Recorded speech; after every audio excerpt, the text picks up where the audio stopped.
नमस्कार, मी स्वाती गोडसे. आपण पाहताय न्यूज 18 लोकमत बुलेटिन मध्ये आपल्या सगळ्यांचं स्वागत आहे आणि कोरोना संदर्भातली प्रत्येक अपडेट आमच्या सर्व प्रेक्षकांपर्यंत आम्ही पोहोचवत आहोत. या घडीची ग्राफिक्सच्या माध्यमातून असलेली अपडेट जी आहे ते आपण बघूयात. राज्यात कोरोना दुसऱ्या स्टेजवर आहे, त्यामुळे पुढचे 15 दिवस हे अत्यंत महत्त्वाचे असल्याचं काल देखील पत्रकार परिषदेत मुख्यमंत्री उद्धव ठाकरेंनी सांगितलं आहे.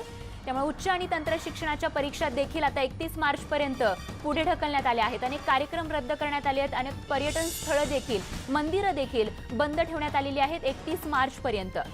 तर महाराष्ट्रात कोरोनाचे आतापर्यंत 39 रुग्ण झालेले आहेत. या क्षणी जी आकडेवारी आपल्या हाती आलेली आहे त्यानुसार 39 रुग्ण महाराष्ट्र राज्यात आहेत.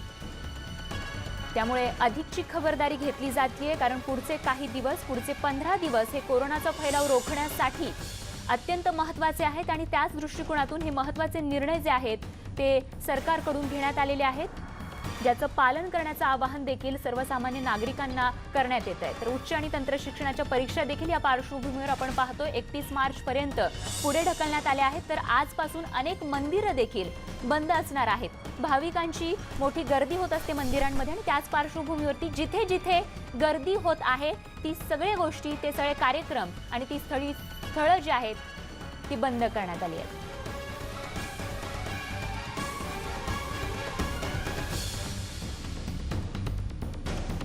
आणि याच पार्श्वभूमीवर पुण्यातून अद्वैत मेहता, मुंबईमधली परिस्थिती सांगण्यासाठी अक्षय कुडकेलवार आणि कोकणातून आमचे दिनेश केळुसकर प्रतिनिधी आपल्या सोबत आहेत. सुरुवातीला जाऊयात पुण्याला. अद्वैत मेहता आपल्या सोबत आहेत.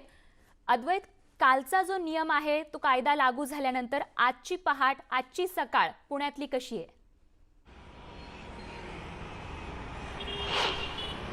आपण जर बघितलं तर पुण्यामध्ये शुकशुकाट तर होताच, परंतु पुण्याचं एक वैशिष्ट्य आहे, त्या इथं उत्स्फूर्तपणे लोक स्वतः खबरदारी घेत आहेत. म्हणजे बघा, पुण्यातल्या व्यापाऱ्यांनी 3 दिवस बंद जो आहे तो पुकारला आहे स्वतःहून. 40,000 दुकानं बंद राहणार आहेत. तुळशीबाग जी आहे ती 3 दिवस बंद ठेवण्याचा निर्णय घेतलेला आहे. त्यापाठोपाठ हाँगकाँग लेन, आता मी डेक्कनला आहे आणि इथं बघा आर डेक्कन मॉल प्रसिद्ध आहे, हा बंद आहे. म्हणजे मॉल्स बंद केलेले आहेत, अक्षरशः चिटपाखरू नाही आहे या ठिकाणी.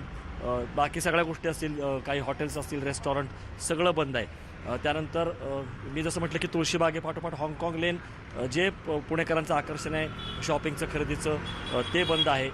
किराणा, औषध दुकानं वगळता दूध, डेअरी, फळं, भाजीपाला 40,000 दुकानं जी आहेत ती बंद राहणार आहेत. रस्त्यावरती जर आपण नजर टाकली तर हा अत्यंत गजबजलेला आणि वाहतुकीचा वर्दळीचा हा सगळा भाग असतो, परंतु याच्यावरची वाहतूक जी आहे ती मंदावलेली आहे. अक्षरशः 50% ट्रॅफिक आली असं वाहतूक विभागाचंच म्हणणं आहे.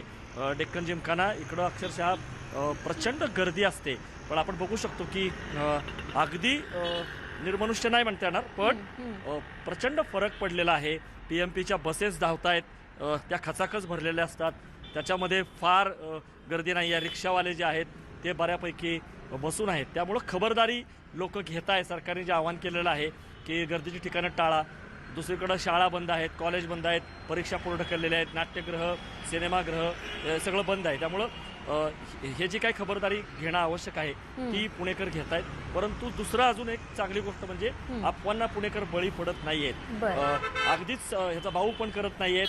जिम जरी बंद असल्या तरी फिरायला जात आहेत, ओपन जिमचा आधार घेत आहेत, किंवा लॉकडाऊन होणार आहे, सगळं खरेदी करा, सगळं शटडाऊन होणार आहे, अशा ज्या अफवा आहेत त्याला बळी न पडता जेवढं आपल्याला गरजेचं आहे तेवढ्याच गोष्टी घेण्याकडे देखील त्यांचा कल आहे. पुण्यामध्ये आपण पाहिलं की सर्वाधिक रुग्ण जरी आढळलेले असले तरी हेही सांगितलं पाहिजे की त्या सर्व 16 रुग्णांची तब्येत ही ठणठणीत आहे, प्रकृती जी आहे ती व्यवस्थित आहे, कुणीही सिरियस नाही आहे. काल 27 जणांच्या चाचण्या देखील निगेटिव्ह आलेल्या आहेत. ही अत्यंत सकारात्मक बाब आहे. त्यामुळे कुठंतरी कोरोनाचा मुकाबला तर करायचा आहे, परंतु घाबरून जायचं नाहीये, सतर्क राहायचे, स्वच्छता राखायची आहे, हात रुमाल वापरायचा आहे, साबणाने हात धुवायचे आहेत, मात्र याचा बाऊ करायचा नाही. हे सुद्धा कुठंतरी पुणेकरांनी ठरवलेलं आहे. आणि सार्सचा पहिला रुग्ण देशातला पुण्यात सापडला, स्वाईन फ्लूचा पहिला रुग्ण देशातला पुण्यात सापडला, आणि कोरोनाचा सुद्धा महाराष्ट्रातला पहिला रुग्ण हा पुण्यात सापडलेला आहे. परंतु कुठंतरी हा एक वेगळा पुणे पॅटर्न जरी बघायला मिळत असला तरी पुणेकर लोक स्वतःहून, जसं म्हटलं की बंद ठेवणं सोपं नाही. आज आपण बघतो की आर्थिक दुष्परिणाम काय आहेत. 40,000 दुकानं व्यापारी स्वयंस्फूर्तपणे त्यांनी ही सगळी दुकानं बंद ठेवलेली आहेत. व्यापारावरती परिणाम होणार आहे हे माहीत असून सुद्धा पण कुठंतरी हे गरजेचं आहे. अशा पद्धतीनं इतकं मोठं संकट आहे. आपण जसं सांगतोय की 15 दिवस पुढचे महत्वाचे आहेत आणि आपण सेकंड स्टेजला आहोत. तर हा प्रादुर्भाव होऊ नये, आणखीन रुग्णांची संख्या वाढू नये. त्यामुळे बघा गेले काही दिवस पुण्यामध्ये पॉझिटिव्ह रुग्ण सापडण्याचं प्रमाण कमी झालं अगदी अद्वैत. त्यामुळे एकूणच सध्याचं हे चित्र पुण्यातलं पाहता पुणेकर जे आहेत ते आता कोरोनाशी 2 हात करण्यासाठी सज्ज असल्याचं बघायला मिळतंय. अशीच अपडेट आपल्याकडून पुण्यातून घेत राहणार आहोत. मुंबईमध्ये काय चित्र आहे जाऊयात अक्षयकडे. अक्षय, कोरोनाचा सामना करण्यासाठी मुंबईकर कसे सज्ज झालेत?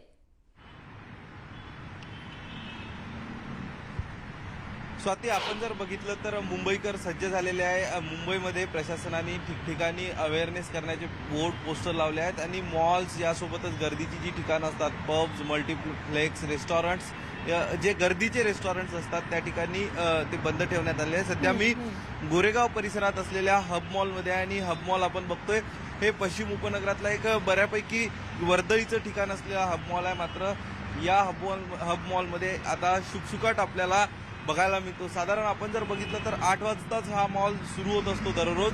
या मॉलमध्ये अनेक छोटे मोठे आउटलेट्स आहे. याच्या तळमजल्यावर जर आपण बघितलं तर मॅकडोनल्ड्सचं आउटलेट आहे. त्या ठिकाणी सुद्धा संपूर्ण शुकशुकाट बघायला मिळतो. एक साधारण 3 ते 4 स्क्रीन्स या हब मॉलमध्ये चित्रपटांच्या आहे. असं असलं तरी आपण बघतोय या ठिकाणी सिक्युरिटीकडनं आतमध्ये जे काही कर्मचारी आहेत त्यांनाच आतमध्ये घेतलं जातंय. याच्या तळघरामध्ये बिग बाजारचं ग्रोसरी शॉप आहे. म्हणजे बिग बाजारचं आउटलेट आहे ज्या ठिकाणी किराणा माल मिळतो. ते फक्त एक गरजेच्या वस्तू म्हणून ते सुरू ठेवण्यात आलेलं आहे. मात्र त्या व्यतिरिक्त कुठल्याही जे आउटलेट आहे यामध्ये नाही. मुंबईची जर परिस्थिती बघितली तर मुंबईच्या रस्त्यांवर आणि मुंबईच्या लोकलमध्ये काही प्रमाणात गर्दी आहेच आणि ती टाळणं शक्य नाही. कारण ज्यांना कामावर जाणं गरजेचं आहे, हे आपण बघतोय माझ्या मागे रिक्षांची सुद्धा ट्रॅफिक. पश्चिम उपनगर, वेस्टर्न एक्सप्रेस हायवे, नेस्को यासारखे जे बिझनेस कॉम्प्लेक्स आहे ते या परिसरामध्ये आहे आणि मोठा क्राऊड जो आहे, मोठी गर्दी पश्चिम उपनगराकडनं प्रवास करत असते मुंबई शहराच्या दिशेने. आणि हे सगळी लोकांना आज ज्यांना अपरिहार्य आहे, ज्यांना कामावर जायलाच लागतं, ज्यांच्या कामाला वर्क फ्रॉम होमचा पर्याय नाही, कदाचित असं म्हणता येईल की आपल्या मीडियासारखे अनेक लोक ज्यांना कामावर यायलाच लागतं आणि खरी परिस्थिती जगासमोर आणावी लागते, असे अनेक पेशे आहेत, अनेक व्यवसाय आहेत, अनेक चाकरमानी आहेत ज्यांना अपरिहार्य आहे कामावर जाणं. अशा प्रकारचे लोक जे आहेत त्यांची गर्दी मुंबईमध्ये बघायला मिळते. अर्थात जर तुम्हाला मुंबईच्या एखाद्या दूरच्या उपनगरामधनं मुंबई शहरात कामासाठी यावं लागत असेल तर त्यासाठी लोकल शिवाय पर्याय नाही. बेस्ट बसेस आणि लोकल ह्याशिवाय पर्याय नाही आणि त्याचमुळं या लोकलमध्ये गर्दी बघायला मिळते. अर्थात रेल्वे प्रशासनाकडनं जे सांगितलं जातंय की लोकलचं सुद्धा सॅनिटायझेशन केलं जातं, त्याचं निर्जंतुकीकरण केलं जातं. मात्र तरीही लोकलमध्ये गर्दी आणि मुंबईच्या रस्त्यांवर काहीशी गर्दी आपल्याला बघायला मिळते. अगदी अक्षय, कारण आता कामावर जाण्याशिवाय ज्यांना पर्याय नाही अशांना ट्रॅव्हल करावं लागणारच आहे, प्रवास करावा लागणारच आहे. मात्र आपल्या माध्यमातून देखील अशा मुंबईकरांना ज्यांना प्रवास करण्याशिवाय गत्यंतर नाही त्यांना आपण आवाहन करूया की काळजी घेऊन प्रवास करा. अगदी अक्षय, मुंबईतली ही अपडेट अशीच आमच्यापर्यंत पोहोचवत राहा. आता कोकणामध्ये मालवण परिसरातून आपले प्रतिनिधी दिनेश केळुसकर आपल्या सोबत आहेत. त्या ठिकाणचं काय वातावरण आहे जाणून घेऊयात. दिनेश, आपण पाहिलं तर 2 दिवसांपूर्वी इकडे उत्तर भारतामध्ये सगळं युद्ध पातळीवरती, उत्तर महाराष्ट्रात सगळे युद्ध पातळीवरती सुरू असताना प्रयत्न कोरोनाचा संसर्ग फैलावा जो आहे तो रोखण्यासाठी, त्याच वेळी कोकणात मात्र सगळं आलबेल असल्याचं चित्र आपल्याला बघायला मिळत होतं. यात्रा जत्रा देखील त्या ठिकाणी साजऱ्या होत होत्या. आत्ताचं काय चित्र आहे? कोरोनाचा प्रभाव जो आहे तो या ठिकाणी जाणवतोय का? माणसं अलर्ट झाली आहेत का? काळजी घेतायत का? पूर्णपणे अलर्ट झालेले आहेत. जरी कोकणातला शिमगा गर्दीचा होता तरी सुद्धा आता या 2 दिवसांपूर्वी प्रशासनाने त्याचं गांभीर्य ओळखलेलं आहे आणि सगळी पर्यटन स्थळं, सगळी मंदिरं मोठी ही बंद केलेली आहेत. सगळे आठवडा बाजार बंद केलेले आहेत. गर्दीची सगळी ठिकाणं, सार्वजनिक उद्घाटनाचे सगळे कार्यक्रम रद्द करण्याचे आदेश दिलेले आहेत. त्यामुळे सगळ्यात याचा पहिला परिणाम जाणवतोय तो सिंधुदुर्गातल्या किंवा कोकणातल्या एकूणच पर्यटनावर. मी आता मालवणच्या दांडी बीचवर आहे. सिंधुदुर्ग किल्ला माझ्या मागे दिसतो आहे. किल्ला पूर्णपणे बंद आहे. वाहतूक पर्यटकांची पूर्णपणे बंद केलेली आहे. किल्ल्यावर काहीच नाही, संपूर्ण शुकशुकाट आहे. इथे जर बघितलं आपण या बाजूला तर सगळ्या वॉटर स्पोर्ट्स सुरू असतात या सध्याच्या दिवसात. सगळ्या parasailing, jet skiing, scuba diving ह्या सगळ्या बंद आहेत. त्याचबरोबर संपूर्ण म्हणजे गोव्यातून जे पर्यटक येत असतात ते पर्यटक इथे या समुद्रकिनाऱ्यावर असतात.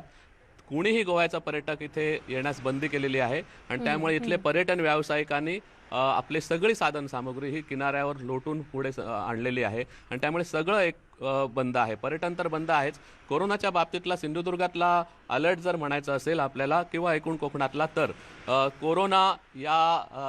कोरोनाचं टेस्टिंग जे होतं हे करण्यासाठी सिंधुदुर्ग जिल्हा प्रशासनाने वेळीच पावलं उचलली. विशेषतः सिंधुदुर्गात परदेशातून आलेले जे सिंधुदुर्गातले प्रवासी होते, सिंधुदुर्गात एकही कोरोना रुग्ण आढळलेला नाही किंवा रत्नागिरीत एकही कोरोना संशयित रुग्ण आढळलेला नाही. पण जे प्रवासी येत आहेत परदेशातून त्यांना होम क्वारंटाईन करण्यात येत आहे 14 दिवसासाठी. त्याच्यामध्ये आता थायलंडमधून 2 आलेले आहेत सिंधुदुर्गातले प्रवासी, त्याच्यानंतर सिंगापूरमधून 2 आलेले आहेत, सौदीमधून 6 आलेले आहेत आणि फ्रान्समधून 1 आलेला आहे. अशा 11 प्रवाशांना त्यांना त्यांच्या घरीच क्वारंटाईन करण्यात येत आहे. क्वारंटाईन म्हणजे निगराणीखाली ठेवण्यात येत आहे. त्यांच्यामध्ये लक्षणं नाही आहेत परंतु 14 दिवस त्यांची सगळी निगराणी देखरेख केली जाणार आहे. त्याचबरोबर आणखी गोव्याचे जे पर्यटक येत आहेत किंवा येऊ पाहत आहेत त्यांचे चेकपोस्टवर तपासणी होते आहे. कालच रशियन पर्यटकांची 16 पर्यटकांची मालवणमध्ये तपासणी करण्यात आली आणि त्यांना गोव्यामध्ये पाठवण्यात आलं. त्यामुळे अलर्ट आहे, काळजी घेतली जाते आहे. क्वारंटाईन किंवा आयसोलेटेड वॉर्ड्स तयार आहेत आणि कोकणात आता सुद्धा पूर्णपणे याबाबतचं गांभीर्य लोकांना समजलेलं आहे आणि त्यामुळे इथे कोरोनाशी लढा देण्यासाठी कोकण सुद्धा सज्ज झालेलं आहे. अगदी दिनेश, कोकणातली ही अपडेट अशीच आपल्याकडून वेळोवेळी जाणून घेत राहणार आहोत. अद्वैत, दिनेश आणि अक्षय, तुम्हा तिघांचेही सध्या तरी धन्यवाद. पुन्हा एकदा क्षणाक्षणाची अपडेट अशीच आमच्यापर्यंत पोहोचवत राहा. या महत्त्वाच्या अपडेटसह अगदी छोटासा ब्रेक घेऊन लगेचच परत येतोय. बघत राहा न्यूज 18 लोकमत. ब्रेकनंतर बुलेटिनमध्ये आपल्या सगळ्यांचं पुन्हा एकदा स्वागत. आणि आता शिर्डीतून एक महत्त्वाची बातमी आहे. कोरोना व्हायरसचा प्रादुर्भाव रोखण्यासाठी खबरदारीचा उपाय म्हणून या ठिकाणी जगप्रसिद्ध शिर्डीतील साईबाबा मंदिरही आता भक्तांसाठी बंद करण्याचा निर्णय थोड्याच वेळात या ठिकाणी घेतला जाणार आहे. साईबाबा मंदिराचे CEO या संदर्भात आज सकाळी साधारण काही वेळाने अर्थात तासाभराने 10:30च्या दरम्यान पत्रकार परिषद घेऊन निर्णय जाहीर करण्याची शक्यता आहे. तसंच मुंबई आणि ठाण्यातून इतरही भागातून येणाऱ्या साई पालख्यांनाही थांबवण्यात येणार आहे. शिर्डी संस्थान देखील आता अलर्ट झालेला आहे आणि या संदर्भात एक महत्त्वाचा निर्णय जो आहे तो काही वेळातच या ठिकाणी घेतला जाणार आहे. 10:30 वाजता या संदर्भात पत्रकार परिषद घेऊन त्या निर्णयासंदर्भात माहिती दिली जाणार आहे. निर्णय जाहीर करण्यात येणार आहे. शिर्डीमध्ये मोठ्या प्रमाणात साई भक्तांची गर्दी असते. पालख्यांसाठी तर आधीच तसे आदेश देण्यात आलेले आहेत, पालख्या घेऊन येऊ नका, यासाठी गर्दी कमी करा. आणि आता तर मंदिरही भक्तांसाठी बंद करण्याचा निर्णय घेण्यात येतोय. उदय जाधव आमचे प्रतिनिधी या संदर्भात अधिक माहिती देत आहेत. उदय, नेमका काय निर्णय असणार आहे? स्वतः आपण बघतोय की संपूर्ण जगभरामध्ये कोरोना व्हायरसने किती मोठा हडकंप केलेला आहे. आता भारतामध्ये देखील त्याचा शिरकाव झालेला आहे. महाराष्ट्रात सर्वात जास्त रुग्ण आढळून आले आहेत. त्यामुळे मुख्यमंत्री उद्धव ठाकरे यांनी जाहीर केलेलं आहे की सर्व मंदिर न्यासांना त्यांनी विनंती केलेली आहे की गर्दीच्या ठिकाणांना जसं आपण टाळण्याचा प्रयत्न करतो तसं मंदिरातील आणि सर्वच धर्मगुरूंना त्यांनी विनंती केलेली आहे की गर्दी टाळण्यासाठी आवश्यक त्या सर्व उपाययोजना करण्यात याव्या. त्यासाठी मुंबईतलं सिद्धिविनायक मंदिर देखील कालपासून बंद करण्यात आलेलं आहे. आता देशातलं 2ऱ्या क्रमांकाचं सर्वात मोठं मंदिर जे आहे साईबाबा मंदिर न्यास यांनी देखील मंदिर प्रशासन आणि मंदिर न्यास यांनी एकत्रित येऊन निर्णय घेतलेला आहे की मंदिर बंद करण्यात संदर्भात जे साई भक्त मोठ्या संख्येने साईबाबाचं दर्शन घेण्यासाठी शिर्डीमध्ये येतात त्यांना आता तात्काळ कळवण्यात येणार आहे. सकाळी आता थोड्याच वेळात 10:30 वाजता साईबाबा मंदिर न्यासाचे CEO हे पत्रकार परिषद घेणार आहेत आणि पत्रकार परिषदेमध्ये हा निर्णय जाहीर करणार आहे. खास करून ज्या साई पालख्या महाराष्ट्रातून इतर भागातून येतात, विशेषतः मुंबई आणि अगदी उदय, आणि आपल्या प्रेक्षकांना ज्याचा फायदा होईल अशी माहिती अशीच आमच्यापर्यंत पोहोचवत राहा. तूर्त धन्यवाद या माहितीसाठी. आणि महत्त्वाच्या बातमीसह आणखीन एक छोटासा ब्रेक घेऊन लगेचच परत येतोय. बघत राहा न्यूज 18 लोकमत.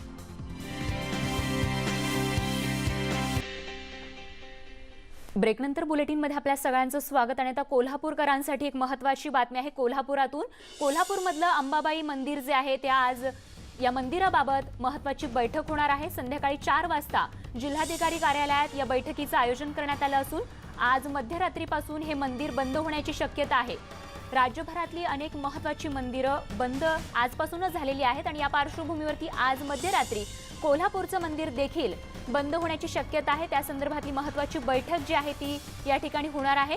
कोरोनाबाबतचा धोका टाळण्यासाठी ही जी बैठक आहे ती जिल्हाधिकारी दौलत देसाई घेणार असून पश्चिम महाराष्ट्र देवस्थान समितीचे अध्यक्ष महेश जाधव यांनी न्यूज 18 लोकमतला या संदर्भातली माहिती दिली आणि संध्याकाळी 4 वाजता जिल्हाधिकारी कार्यालयात या संदर्भातली बैठक होणार आहे.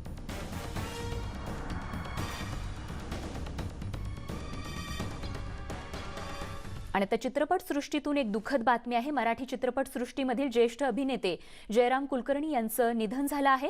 पुण्यामध्ये आज पहाटे त्यांचं निधन झालं असून ते 88 वर्षांचे होते. दुपारी 12 वाजता त्यांच्यावर वैकुंठ स्मशानभूमीत अंत्यसंस्कार करण्यात येणार आहेत. जयराम यांनी अनेक मराठी चित्रपटांमध्ये सहाय्यक अभिनेता म्हणून भूमिका साकारल्या आहेत. सोलापूरमधील बार्शी तालुक्यातील आंबे जवळगे या गावी जयराम कुलकर्णी यांचा जन्म झाला होता.